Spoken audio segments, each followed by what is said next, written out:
Bienvenue sur School Boost pour parler de fractions en classe de 5e. Ça, c'est un quotient, A divisé par B ou A sur B. Ouais, mais moi je croyais que ça s'appelait une fraction. Non, pas nécessairement. Ça s'appelle effectivement une fraction si A est un nombre entier et B est un nombre entier. Par exemple, 3 sur 7, c'est le quotient de 3 par 7. C'est la fraction 3 sur 7, puisque 3 et 7 sont des entiers. Rappelle-toi, cette fraction en particulier, elle servait à exprimer une proportion. On disait, si je coupe la pizza en 7 et que j'en prends 3 morceaux, j'en ai pris 3 sur 7. Ou alors, sur 7 élèves, eh bien 3 font du piano. La règle importante, c'est qu'à partir d'une fraction, je peux multiplier le numérateur et le dénominateur par un même nombre, eh bien, ça ne change pas la fraction. Et de la même façon, je peux diviser le numérateur et le dénominateur par un même nombre. Alors, ça va me servir, par exemple, à réduire, à rendre plus simple une fraction. Ici, je vois que 21 et 9 sont tous les deux des multiples de 3. Je rappelle que multiples, ça veut dire qu'ils sont tous les deux dans la table de 3. Donc ce que je vais faire, c'est que je vais diviser numérateur et dénominateur par 3. J'obtiens 7 tiers, qui est une fraction simplifiée de 21 neuvièmes. Et vu que 7 et 3 ne sont plus dans des tables de multiplication communes, eh bien cette fraction maintenant est appelée irréductible. On ne peut plus la réduire. C'est utile également pour comparer des fractions. Si je veux comparer 11 sixièmes et 10 sixièmes, c'est facile. Je sais que 11 sixièmes, c'est plus que 10 sixièmes.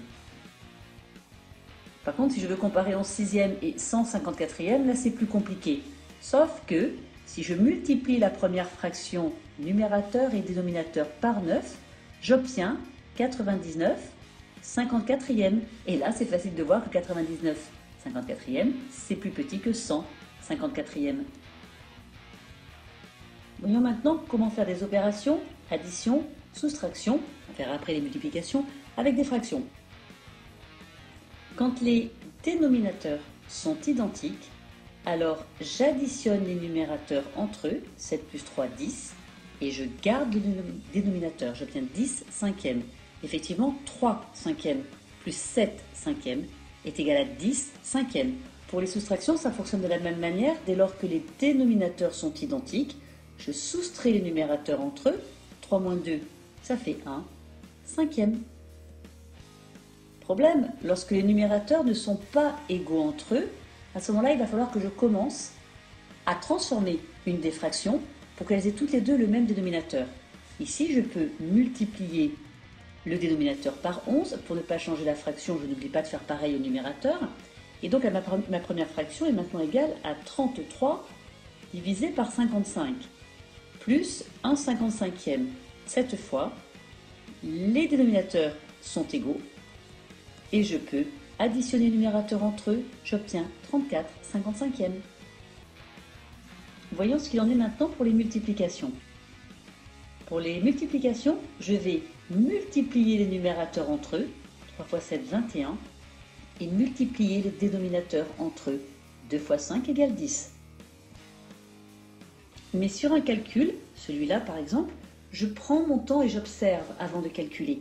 Ici, je dois faire au numérateur 3 fois 4 et au dénominateur 4 fois 5.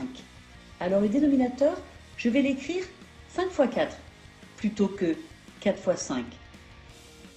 Là, du coup, je vois bien que le 4 est présent au numérateur et au dénominateur. Donc je peux diviser ma fraction par 4 en haut, je le fais également au dénominateur, ce qui me permet d'obtenir directement le résultat 3 cinquièmes. Alors si tout est clair, tu peux maintenant passer aux exercices, sinon réécoute la vidéo.